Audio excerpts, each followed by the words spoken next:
Today we're going to look at how shady marketing companies use the dark side of marketing to push us customers to buy stuff. Learn to use the dark side. I will do whatever you ask. Welcome to DevWorld, my name is Sam. If you're a web developer or if you have your own business, you have to know about marketing and how to use it in the most efficient way. But unlike Anikin Skywalker, we don't want to use the dark side. We want to use good marketing practices. But to get a holistic view of what marketing is and to protect us as customers from these shady marketers that use these tactics, we have to know the dark side of marketing.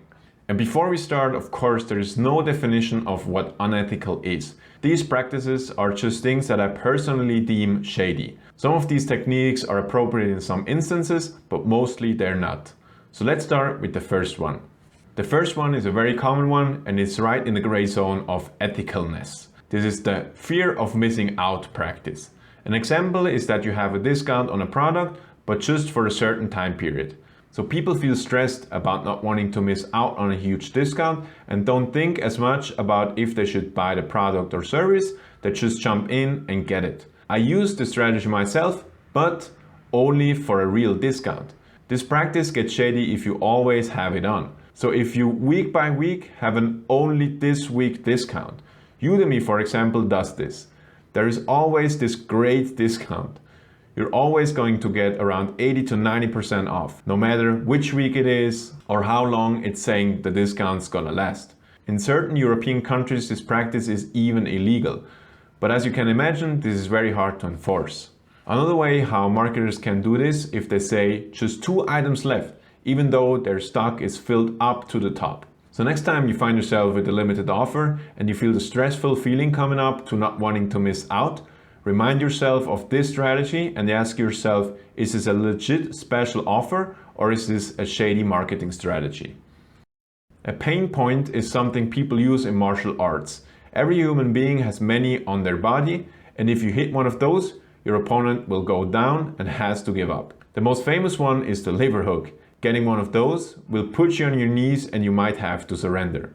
Marketers use the same strategy. They're rigorously trying to find your pain points, so you surrender and buy their stuff. And yes, by the way, the expression pain point is really a marketing, like a legit marketing expression. This is not something I came up with. So how does it work? Marketers are trying to find what problems or needs you personally have, and that's something that's legit. This is the foundation of supply and demand. But where it gets shady is when marketers try to invent pain points. An example is making up problems where there are none. For example, trying to prove to you with some kind of study that the air quality in your area is bad while trying to sell you air filters. These practices are hard to unveil as it's very hard to find out which source you can trust. But good salesmen can invent pain points you never know existed. So be careful who you trust and check your sources. Since we humans have celebrities, they have been great vehicles to promote stuff shady marketers want to sell. And there is nothing wrong with that. But what our shady marketers do is somehow getting access to those celebrities while slamming their product on them, taking a selfie, and then try to push out the message that this or that person is loving their product.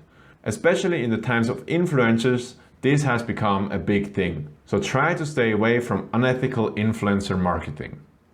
This is a bad one. People posting false testimonials. We learned in the last video about marketing that people love social proof. The idea is if other people like a product or service, you're gonna like it too.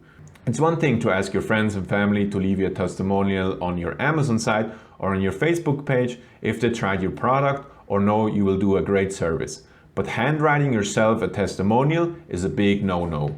In times of Amazon, this has gotten to a professional level where shady marketers will buy fake testimonials from people in low-cost countries or flat-out digital bots to promote their products. Sometimes they're very obvious, but sometimes they're identical to real testimonials. So be aware when you buy your next product on Amazon that there is a chance that the testimonials are fake. It's natural for mammals to have a pecking order. The beautiful thing in the past was that nobody could really put a number on that. Those times are over, unfortunately. Today we have subscribers, likes and views to subconsciously tell about our pecking order. Tricky marketers use that to their advantage and buy followers or likes from, again, low-cost countries or digital bots. They boost their pecking order number and seem more trustworthy because we customers think that this number means something, even if it's just subconsciously. So stay away from buying likes and followers, not just because it's unethical, but also because if the platform you're selling your product on finds out about that, your account can get blocked or deleted. So those were some of the shady marketing strategies some companies do to trick customers into buying stuff.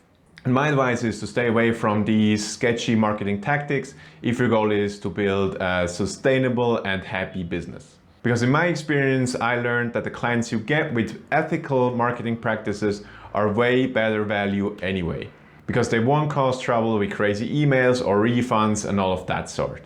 So in a nutshell, you don't want to be Anikin Skywalker.